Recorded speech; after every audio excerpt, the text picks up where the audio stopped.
안녕하십니까. 첫 발표를 맡게 된 동국대학교 원보현입니다. 저는 오늘 근대기 범종 양상과 용문산 상어사종을 비교 구찰한 내용들을 토대로 발표를 하도록 하겠습니다.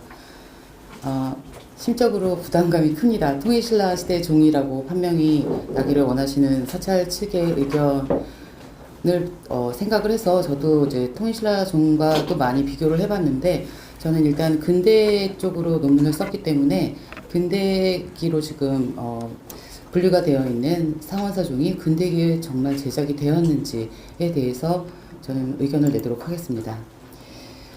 지금 상원사종은 사찰문화재 조사 보고 결과 근대종으로 분류가 되어 있습니다.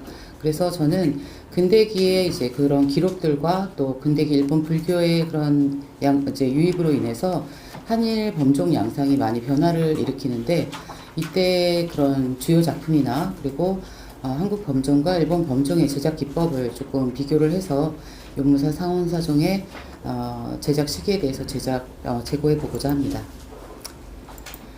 용문산 상원사는 지금 대한불교 조계종 25교구인 동선사의 말사로 되어 있는데, 정확한 창건 시대를 에 대한 기록이 없어서 찾아본 결과 913년에 고려시대에 성찰로 이미 존재했었다는 기록을 찾을 수 있었습니다.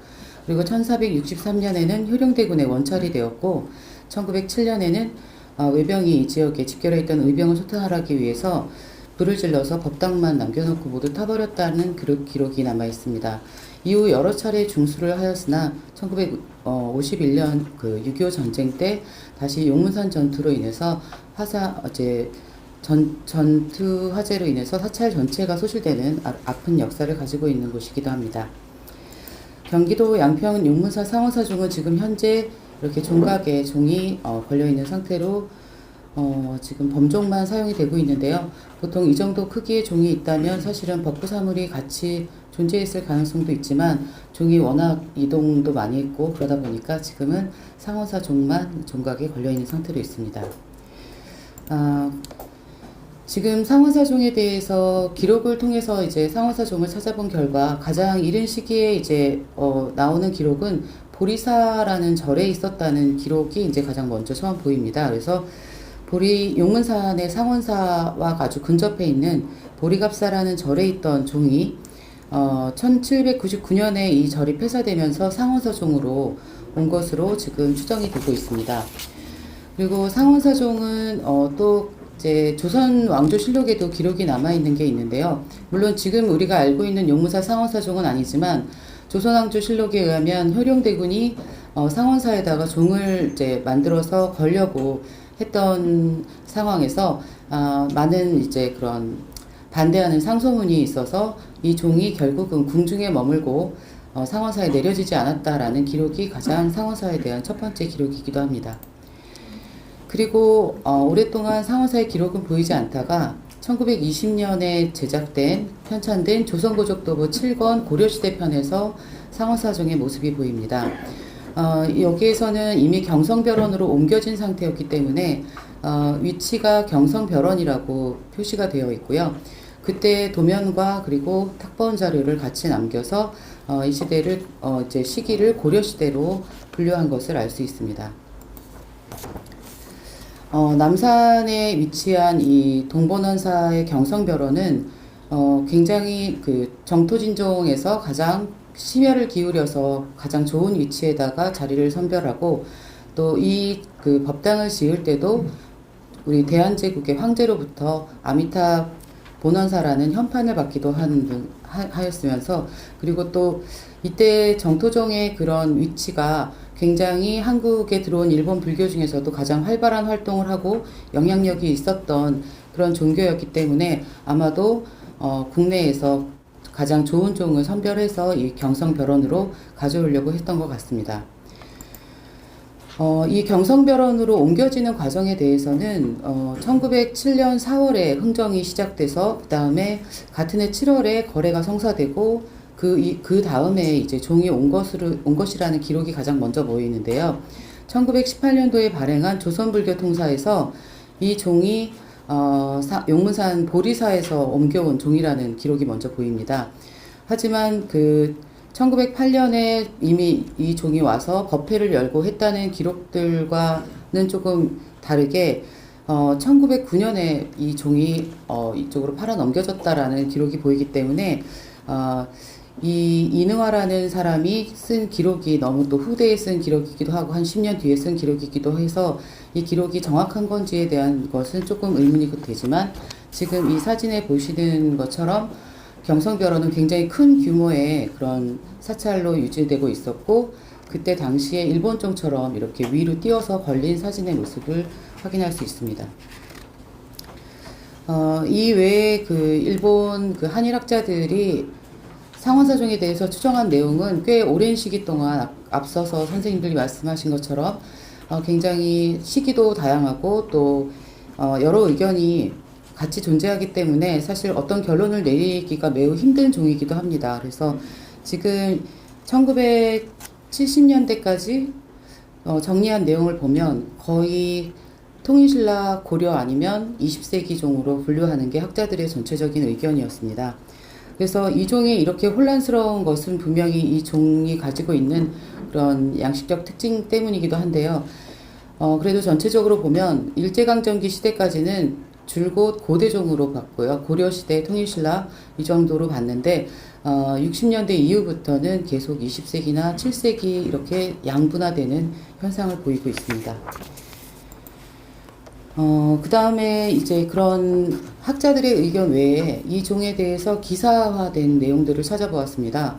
1932년에 조선일보의 신문기사에서 이 종에 대한 언급이 나오는데요. 여기에서도 이제 이 종을 경성벼런으로 옮긴 다음에 큰 이제 타종 행사를 할 것을 알리고 있으면서도 또 여기에서 또 의문이 드는 부분은 지평군 용문사에서 있던 것을 1907년에 귀 본사에서 매수한 것이라고 또 기록을 해놓은 것입니다. 그래서 이런 부분들이 오류가 많다는 생각이 들고요.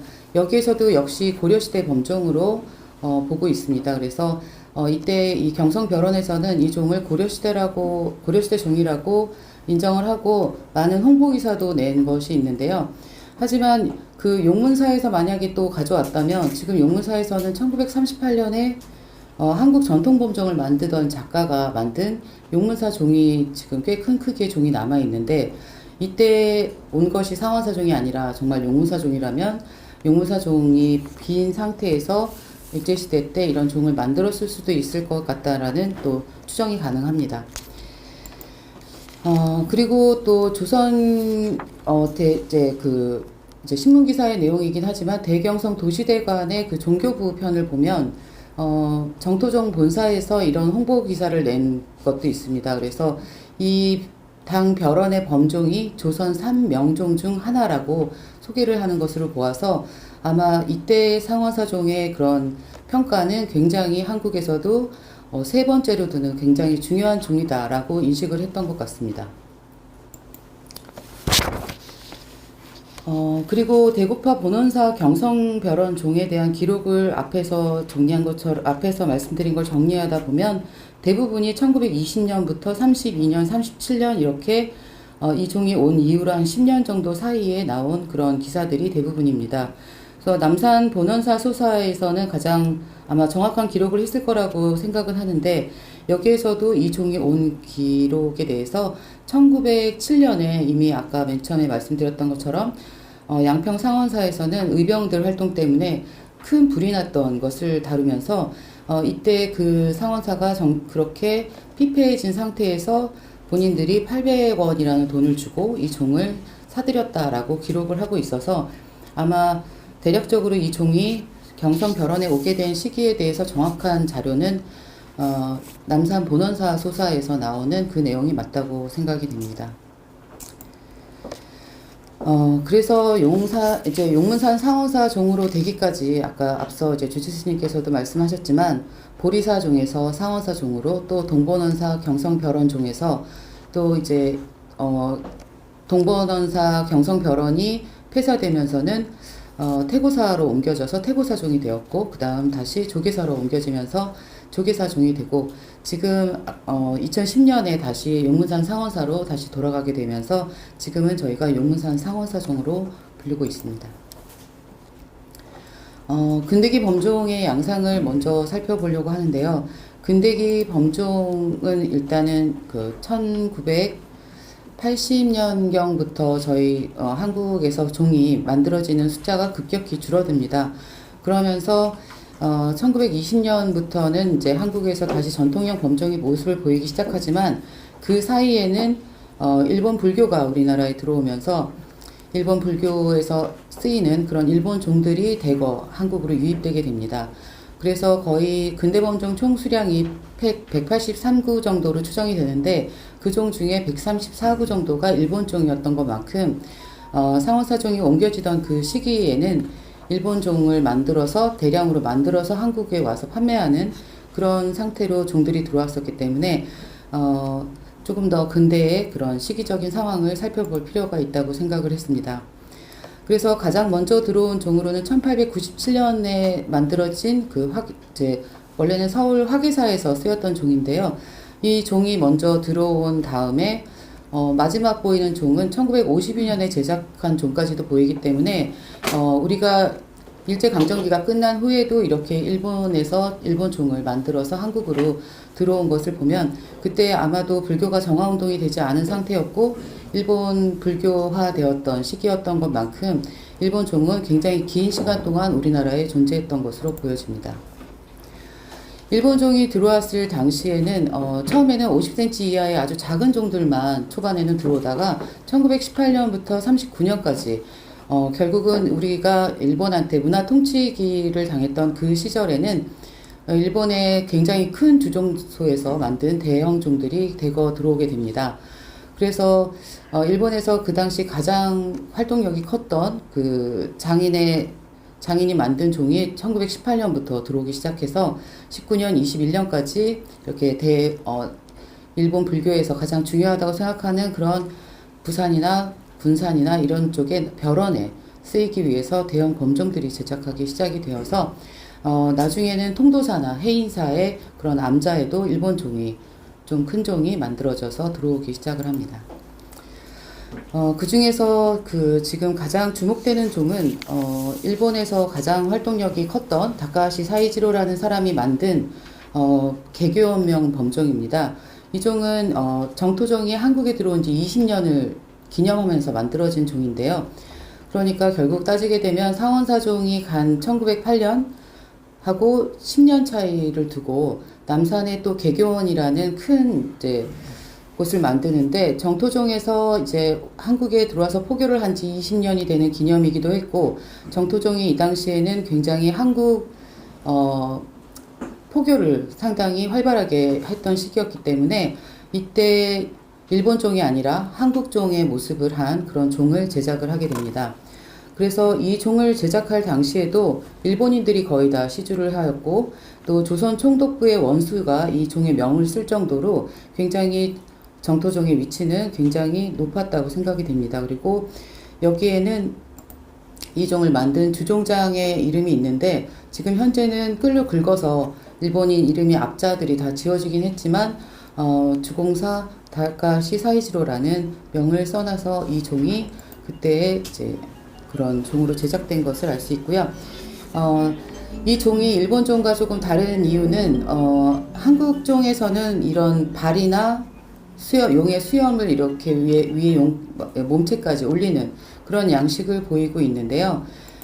일본 종 같은 경우는 이렇게 용의 얼굴만 표시를 하고 용 얼굴 밑으로는 이렇게 주물 유입구가 이렇게 드러나서 보이게 되는 형식을 보입니다. 그래서 개교명 종처럼 지금 한국 종을 모방한 상태의 종에서는 그런 일본적인 양식이 없어지고 한국 종의 양식을 그대로 따르고 있는 것이 보이고요.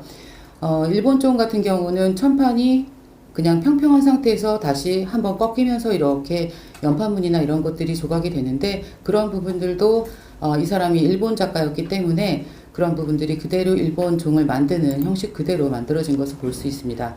하지만 이 사람이 모방했을 만한 종을 찾아보다 보니 조선시대 이제 그 전라도 지역에서 활발하게 활동했던 김혜립이 만든 종과 굉장히 유사한 모형을 만들려고 했다는 것을 알 수 있었습니다. 그래서 긴 다리의 용류의 다리의 표현이라던가 그다음에 아주 U자를 거꾸로 놓은 형태로처럼 높게 솟은 용류의 표현, 그리고 하얀보주, 그리고 용류 밑으로 그런 큰 원판, 이제 원문으로 범자 원문을 새긴 것들이 이런 양식을 도용했을 거라고 생각이 들지만, 역시 기술적인 차이와 밀랍주조 같이 섬세한 그런 기법으로 만들지 않았기 때문에 두꺼운 문양판을 통해서 이 종은 사형주조 기법으로 만들었다는 것을 알 수 있었습니다. 그리고 또 남양주에 있는 그 흥국사 개교원명종은 조선시대 양식을 따르다 보니 그 범자 원문 밑으로 연각과 연례가 이렇게 떨어져 있는 모습이 보이는데요.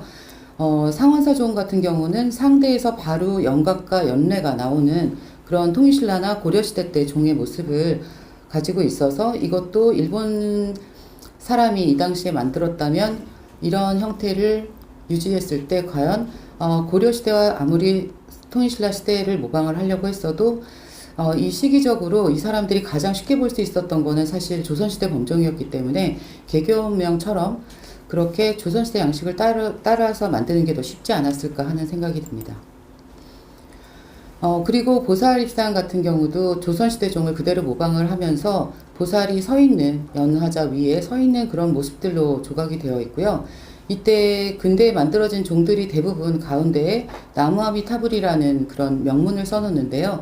이런 명문이 같이 되었다는 것은 이게 근대의 어떤 유행처럼 그렇게 한국종이나 그때 근대에 만들어진 모든 종의 나무아미타불이 써 있다는 것은 이때에 유행했던 패턴이라고 생각을 합니다. 그래서 이 사람들이 아무리 조선시대의 종을 모방을 하려고 하고 했었겠지만 현지에 와서 만든 종이 아닌 것만큼 일본에 있는 보살입상의 모양을 그대로 따른 형태가 보이고요. 만약에 한국종을 그대로 보고 모방을 했다면 남양주 본선사종처럼 저런 식으로 성각이 되어 있는 그런 보살입상을 도용했을 거라고 생각이 듭니다. 그래서 결론적으로 이 종에 대해서 왜 설명을 드리냐면요.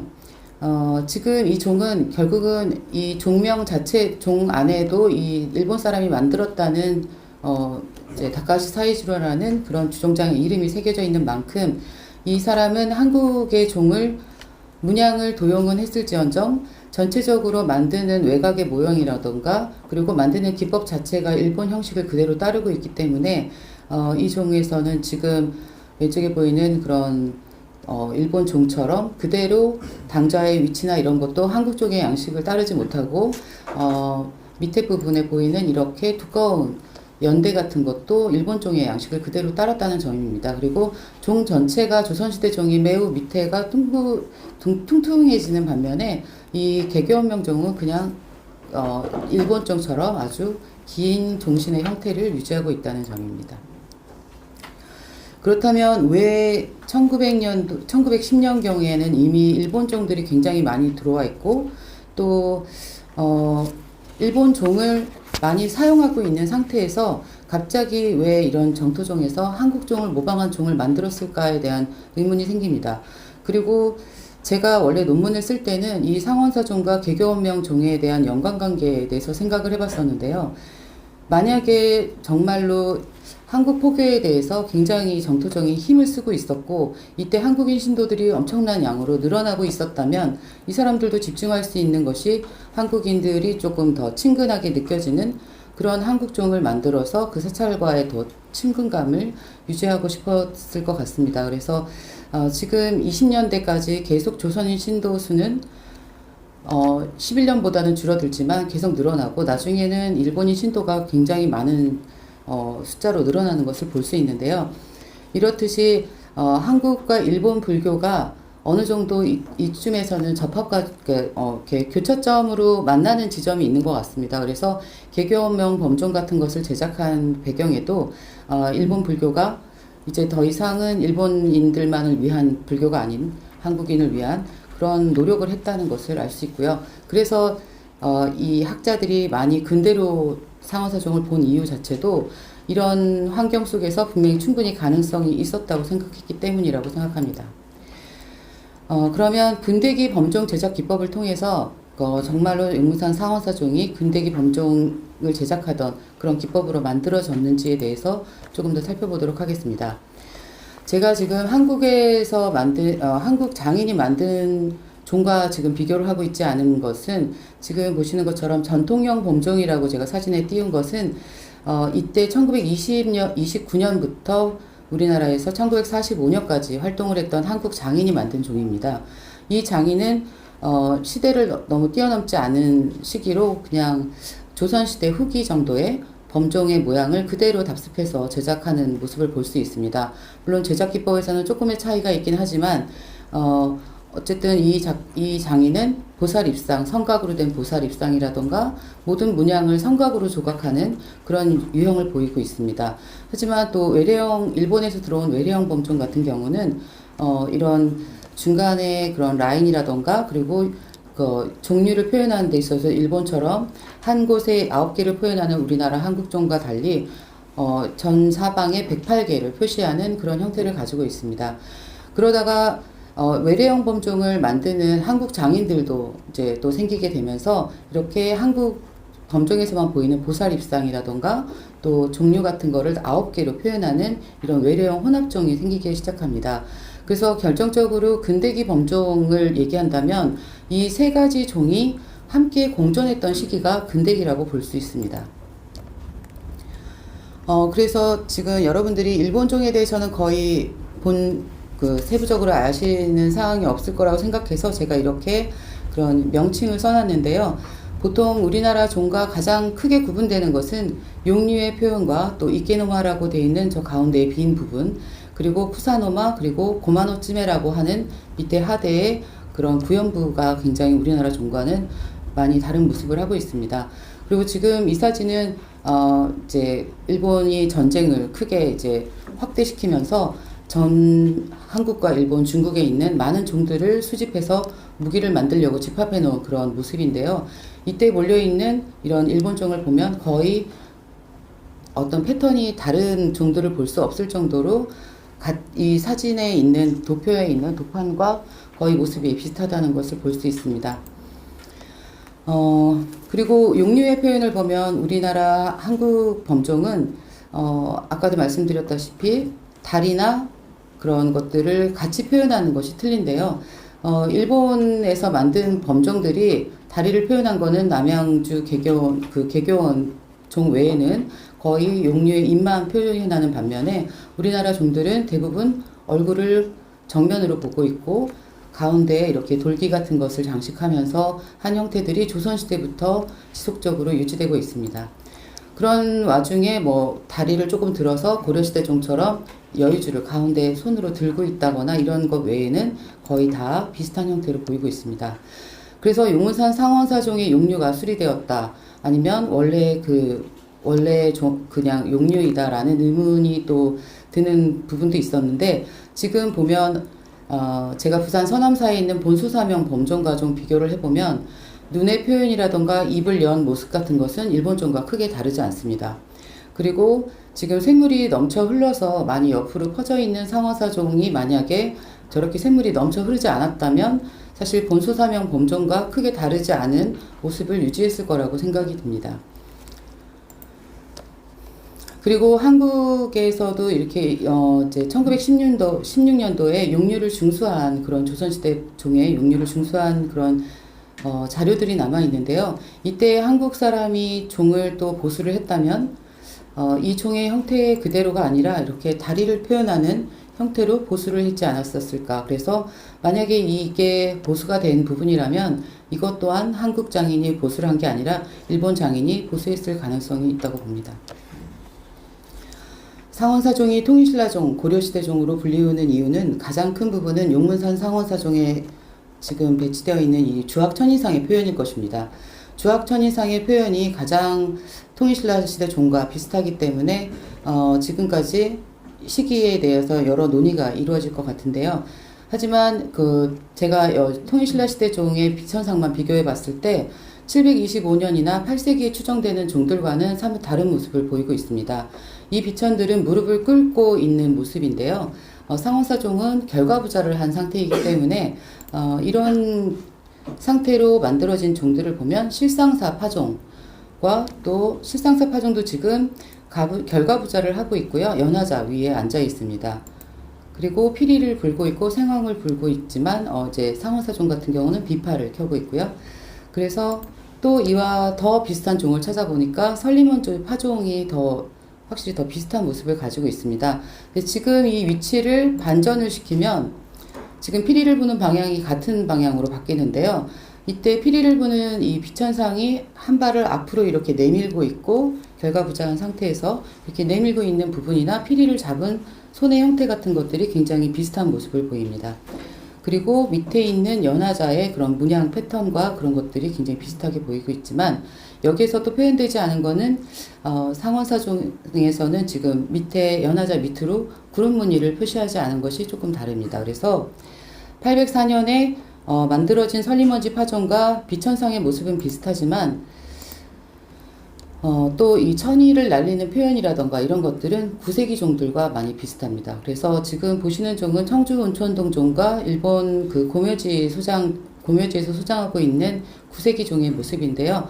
이렇게 천이에서 한 번씩 이렇게 꼬는 모양이라던가 이런 것들은 오히려 구세기 종의 모양을 많이 보이고 있고 또 실상사 파종이나 설리먼지 파종에서 굉장히 그 비천상이 얼굴이나 이런 것들이 세부적으로 섬세하게 표현되진 반면에 상원사종은 오히려 구색에 표현된 이런 종들과 비슷한 형태로 얼굴에 세부적인 표시를 하지 않는다거나 팔의 모양 같은 것들이 조금 어색하다거나 하는 그런 부분들이 있어서 이 종은 통일신라 종 중에서도 8세기나 7세기 이전의 그런 종보다는 9세기의 종을 많이 모방한 형태를 보이고 있습니다. 그리고 일본 종과도 또 비교를 해봐야 되는데요. 일본 종이 근대에 만들어진 종과 비교를 해보면 지금 조각 기법에서 조금 차이가 납니다. 그래서 상원사종 같은 경우는 굉장히 지금 천이나 이런 표현들을 얇은 선으로 표현을 하고 낮은 부조로 표현이 되어 있는 반면에 일본 종 같은 경우는 천이가 굉장히 도드라져 있고 양각으로 이렇게 표현된 것이 보입니다. 그래서 종을 만드는 과정에서 이런 제작 기법의 차이 때문에 이런 부분들이 생기는 것 같은데요. 일본 종은 지금 이렇게 보시는 것 같이 나무판에 양각으로 굉장히 도드라지게 조각을 해서 이제 주물판에다가 이제 문양을 찍어가지고 표현을 하기 때문에 문양 틀을 이렇게 넣는 한국종과 달리 주변에 문양곽이나 이런 것들의 그런 잔재가 보이지 않습니다. 그래서 지금 형태를 보시면 지금 이렇게 문양이 들어갈 부분을 어느 정도 파서 문양을 박아 넣는 형태거나 아니면 나무판으로 문양을 찍어내는 형태로 일본종은 만들기 때문에 지금 옆에서 보시면 비천상의 꼬리 부분 같은 것들 천이가 날리는 부분들이 보이는데요. 그 부분이 어떤 라인이 생기지 않도록 흙을 잘 마무리해줘서 같은 면으로 보이게끔 하는 모습을 보실 수 있습니다. 하지만 밀랍 주조 기법으로 만들었을 때는 이렇게 밀랍 판을 아예 붙인 흔적들이 남게 됩니다. 그래서 지금 이 종은 상원사종의 모습인데요. 상원사종의 모습을 보면 테두리 쪽으로 큰 라인이 보이는 게 보이실 겁니다. 그래서 가운데 종의 사진을 보면 저희가 밀랍으로 다시 종을 시연할 때 모습인데요. 밀랍으로 원형을 제작한 위에 밀랍을 붙이기 때문에 끝을 그냥 스무스하게 마무리를 해주지만 결국은 이게 밀랍을 붙인 자국이 조금 흔적이 남는 그런 단점이 있습니다. 밀랍 같은 경우는 이렇게 얇은 그런 선이나 이런 것들을 표현하기 위해서는 나무나 이런 것보다는 이런 부드러운 이암이나 이런 활석 같은 종류에다가 조각을 하게 되는데요. 그렇게 얇게 조각을 한 위에 이렇게 뜨거운 밀랍을 붓고 난 다음에 그 밀랍이 식으면 이렇게 위로 딱 뜨게 됩니다. 그래서 그런 것들을 그대로 띄어 올려서 붙이기 때문에 굉장히 세밀하고 아주 낮은 부조가 가능하다고 생각하시면 됩니다. 그래서 지금 상원사종을 자세히 보면 지금 상원사종 테두리 쪽으로 이렇게 사각형의 틀이 들어간 판이 흔적이 보입니다. 하지만 이 종의 세부적인 문양을 볼 때 밀랍으로 만들었다고 보기는 조금 어렵습니다. 그래서 지금 이 종 같은 경우는 사용주조에서도 판에다가 전체적으로 한 판에 얇은 부조로 조각을 한 후에 끼워 넣는 형태로 제작한 종이 아닐까 생각이 됩니다. 그리고 상원사 종에는 어쨌든 일본종처럼 종형으로 많은 선들이 되어 있는데 이런 선들을 만들기에는 사용주조 공법으로 만드는 것이 훨씬 수월하기 때문에 사용주조 기법으로 만든 종으로 생각이 됩니다. 그리고 또 상원사종이 통일신라나 고려시대 종으로 많이 추정이 됐던 이유 중에 하나는 또 이런 얇은 부조로 된 연곽과 연뇌의 표현입니다. 그래서 지금 이런 연곽과 연뇌의 표현도 9세기 그 광명사종처럼 굉장히 넓은 연판문 사이에 꼭지가 이렇게 표현이 되어 있는 것들을 보면 이 연뇌 모양도 9세기 종을 모방한 것으로 보입니다.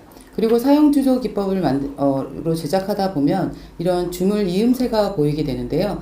이때 상원사종은 상하의 틀이 약간 벗어나면서 여기에서 약간 삐뚤어진 선이 일자로 내려오지 않고 삐뚤어진 형태를 보이게 돼서 이것은 확실히 사형주조 기법으로 만들었다는 것을 확신할 수 있었습니다. 그리고 상원사종은 상대와 하대가 모두 같은 문양으로 되어 있는데요. 이때 보면 상대와 하대의 문양이 동일하게 표현이 되어 있는데 여기에 반원권으로 된 문양도 설리먼지 파종에 있는 문양을 그대로 모방을 해서 만든 것으로 보여집니다. 그래서 같은 사이즈의 크기로 상대와 하대를 돌렸습니다. 그리고 당좌의 모양도 설리먼지 파종과 매우 비슷한, 하지만 설리먼지 파종에서 테두리 부분을 삭제한 정도의 모습을 보이고 있습니다. 그래서 제가 결론을 내리자면 가장 저에게서도 혼란스러웠던 부분이 기록적인 면에서 용문산 상원사종이 상원사에 있을 때의 기록이 굉장히 많이 없었다는 것과 또 고려정으로 추정은 했지만 그 모든 것들이 일제 학자들로 인해서 고려정으로 추정됐다는 부분입니다. 그리고 상원사종의 이동 시기에 정확한 기록이 없습니다. 그렇기 때문에 후에 쓴 그런 기록들을 통해서 우리가 추정만 할 수 있기 때문에 이런 기록적인 부분에서 조금 더 상세한 자료 조사가 필요하다고 생각하고요.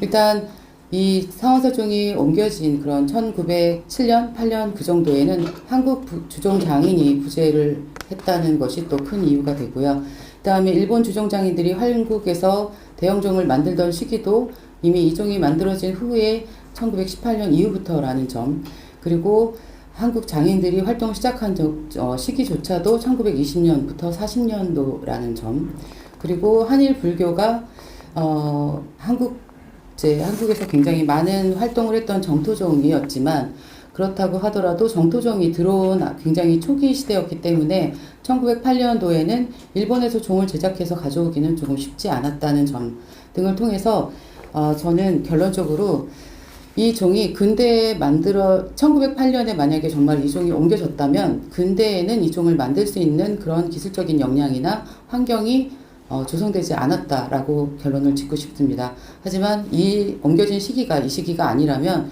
충분히 한일 범종이 혼용돼서 만들어지던 시기에도 만들어질 수 있는 가능성은 열어두고 싶습니다. 그래서 제가 연구가 많이 부족하지만 앞으로 이 종에 대해서 좀 더 심도 있게 연구를 해서 어떤 결론에 도달할 수 있는 그런 기회를 만들어 보도록 하겠습니다. 끝까지 경청해 주셔서 감사합니다.